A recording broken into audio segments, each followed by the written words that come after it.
नमस्कार दोस्तों, आप सभी को अभिषेक सहाय का प्रणाम। शनिवार व्रत कथा। अग्नि पुराण के अनुसार शनि ग्रह से मुक्ति के लिए मूल नक्षत्र शनिवार से आरंभ करके 7 शनिवार शनिदेव की पूजा करनी चाहिए एवं व्रत करना चाहिए। एक समय में स्वर्गलोक में यह सबसे बड़ा कौन है, ये 9 ग्रहों के बीच में वाद विवाद हो गया। निर्णय के लिए सभी देवता इंद्र के पास पहुंचे और बोले, हे देवराज, आपको निर्णय करना होगा कि हम सब में सबसे बड़ा कौन है। देवताओं का यह प्रश्न सुनकर इंद्र उलझन में पड़ गए। फिर उन्होंने सभी को पृथ्वीलोक में राजा विक्रमादित्य के पास चलने का सुझाव दिया। सभी ग्रह भूलोक राजा विक्रमादित्य के दरबार पहुंचे। जब ग्रहों ने अपना प्रश्न राजा विक्रमादित्य से पूछा तो वह भी कुछ देर के लिए परेशान हो उठे, क्योंकि ये सभी ग्रह अपनी अपनी शक्तियों के कारण महान थे। किसी को भी छोटा या बड़ा कह देना यह उनके क्रोध के प्रकोप से भयंकर हानि पहुंचा सकती थी। अचानक राजा विक्रमादित्य को एक उपाय सूझा और उन्होंने विभिन्न धातुओं जैसे सोना, चांदी, कांस्य, तांबा, शीशा, रांगा, जस्ता, अबरक और लोहे के 9 आसन बनवाए। सबसे आगे सोना और सबसे पीछे लोहे का आसन रखा गया। उन्होंने सभी देवताओं को अपने अपने आसन पर बैठने को कहा। उन्होंने कहा कि जिसका जो आसन है वह उसे ग्रहण करे। जिसका आसन पहले होगा वह सबसे बड़ा होगा, जिसका आसन सबसे छोटा होगा वह छोटा होगा। चूंकि लोहे का आसन सबसे पीछे था, इसलिए शनिदेव समझ गए कि राजा ने मुझे छोटा बना दिया है।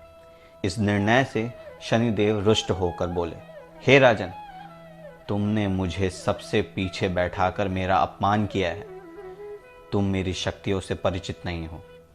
सूर्य एक राशि पर 1 महीने, चंद्रमा 2 महीने 2 दिन, मंगल 1.5 महीने, बुध और शुक्र 1 महीने, वहीं बृहस्पति 13 महीने रहते हैं। लेकिन मैं किसी भी राशि पर 2.5 वर्ष से लेकर 7.5 वर्ष तक रहता हूँ। बड़े से बड़े देवताओं को मैंने अपने प्रकोप से पीड़ित किया है। अब तू भी मेरे प्रकोप से सावधान रहना। इस पर राजा विक्रमादित्य बोले, जो कुछ मेरे भाग्य में होगा वो देखा जाएगा। इसके बाद अन्य ग्रहों के देवता तो प्रसन्न होकर चले गए, परंतु शनिदेव बड़े क्रोध से वहां से विदा हुए। कुछ समय बाद जब राजा विक्रमादित्य पर साढ़े का दशा आया तो शनिदेव ने एक घोड़े के व्यापारी का रूप धारण किया और बहुत से घोड़ों के साथ विक्रमादित्य के नगर पहुंचे। राजा विक्रमादित्य ने उन घोड़ों में से एक अच्छा सा घोड़ा अपनी सवारी के लिए चुनकर उस पर चढ़े। राजा जैसे ही उस घोड़े पर सवार हुए, वह बिजली की गति से दौड़ पड़ा। तेजी से दौड़ता हुआ घोड़ा राजा को एक जंगल में दूर ले गया और फिर वहां राजा को गिराकर अचानक से गायब हो गया। राजा अपने नगर लौटने के लिए जंगल में भटकने लगे, पर उन्हें कोई भी रास्ता वहां पर नहीं मिला। राजा को भूख प्यास लगाई। बहुत घूमने पर उन्हें एक चरवाहा मिला। पानी पीकर राजा ने उस चरवाहे को अपनी अंगूठी दे दी। उससे रास्ता पूछकर जंगल से निकलकर पास के नगर में चल दिए। नगर पहुंचकर राजा एक सेठ की दुकान पर बैठ गए। राजा को कुछ देर दुकान पर बैठने से सेठ की बहुत ही बिक्री हुई। सेठ ने राजा को भाग्यवान समझा और उसे अपने घर पर भोजन कराने ले गए। सेठ के घर सोने का एक हार खूंटी पर लटका हुआ था। राजा को उस कमरे में छोड़कर सेठ कुछ देर के लिए बाहर चला गया। तभी एक आश्चर्यजनक घटना हुई। राजा के देखते देखते खूंटी सोने के उस हार को निगल गई। सेठ ने जब हार गायब देखा तो उसे चोरी का संदेह राजा पर हुआ। अपने नौकरों से कहा, इस परदेशी को रस्सियों से बांधकर नगर के राजा। जब राजा ने विक्रमादित्य से हार के बारे में पूछा तो उन्होंने बताया कि खूंटी ने हार को निगल लिया है। इस बात पर क्रोधित हुए और उन्होंने चोरी के अपराध में विक्रमादित्य के हाथ पांव काटने के आदेश दे दिए। सैनिकों ने राजा विक्रमादित्य के हाथ पांव काटकर उन्हें सड़क पर छोड़ दिया। कुछ दिन बाद एक तेली उठाकर उन्हें अपने घर ले गया। उसे कोल्हू पर बैठा दिया और राजा आवाज़ देकर बैलों को हाँकता रहता। इस तरह तेली का बैल चलता रहता और राजा को भोजन मिलता रहता।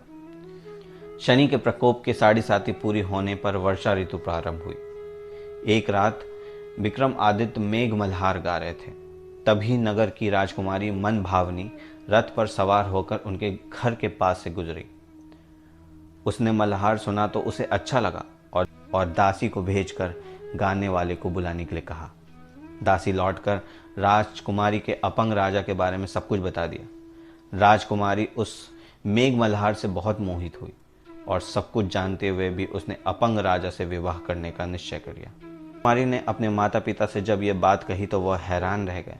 उन्होंने बहुत समझाया पर राजकुमारी ने अपनी जिद नहीं छोड़ी और प्राण त्याग देने का निश्चय कर लिया। आखिरकार राजा रानी को विवश होकर अपंग विक्रमादित्य से राजकुमारी का विवाह करवाना पड़ा। विवाह के बाद राजा विक्रमादित्य और राजकुमारी तेली के घर में रहने लगे। उसी रात स्वप्न में शनिदेव राजा से कहा, राजा तुमने मेरा प्रकोप देख लिया, मैंने तुम्हें अपने अपमान का दंड दिया है। राजा ने शनिदेव से क्षमा मांगकर कहा और प्रार्थना की, हे शनिदेव, आपने जितना दुख मुझे दिया है अन्य किसी को न देना। शनिदेव ने कहा, राजन, मैं तुम्हारी इस प्रार्थना को स्वीकार करता हूँ। जो कोई स्त्री पुरुष मेरी पूजा करेगा, कथा सुनेगा, जो नित्य ही मेरा ध्यान करेगा, चींटियों को आटा खिलाएगा, वह सभी प्रकार के कष्टों से मुक्त होता रहेगा तथा उसके सभी मनोरथ पूर्ण होंगे। और यह कहकर शनिदेव अंतर्ध्यान हो गए। प्रातःकाल राजा विक्रमादित्य की नींद खुली तो वह हाथ पांव देखकर बहुत ही खुश हुए। उन्होंने मन ही मन में शनिदेव को प्रणाम किया। राजकुमारी भी राजा के हाथ पांव सलामत देखकर आश्चर्य में डूब गई। तब राजा विक्रमादित्य ने अपना परिचय देते हुए शनिदेव के प्रकोप की सारी कहानी सुनाई। इधर सेठ को जब इस बात का पता चला तो दौड़ता हुआ आया और विक्रमादित्य के चरणों में गिरकर क्षमा मांगने लगा। राजा विक्रमादित्य ने उसे क्षमा कर दिया क्योंकि वह जानते थे कि यह सब शनिदेव के प्रकोप के कारण हुआ था।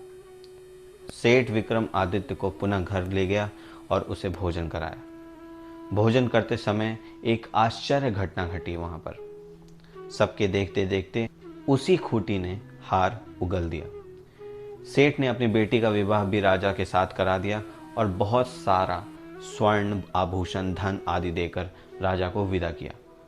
राजा विक्रमादित्य राजकुमारी मन भावनी और सेठ की बेटी के साथ अपने नगर वापस पहुंचे तो नगरवासियों ने हर्ष के साथ उनका स्वागत किया।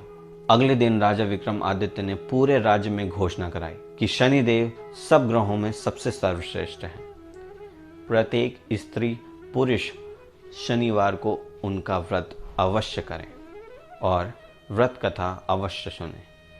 राजा विक्रमादित्य की घोषणा से शनिदेव बहुत प्रसन्न हुए।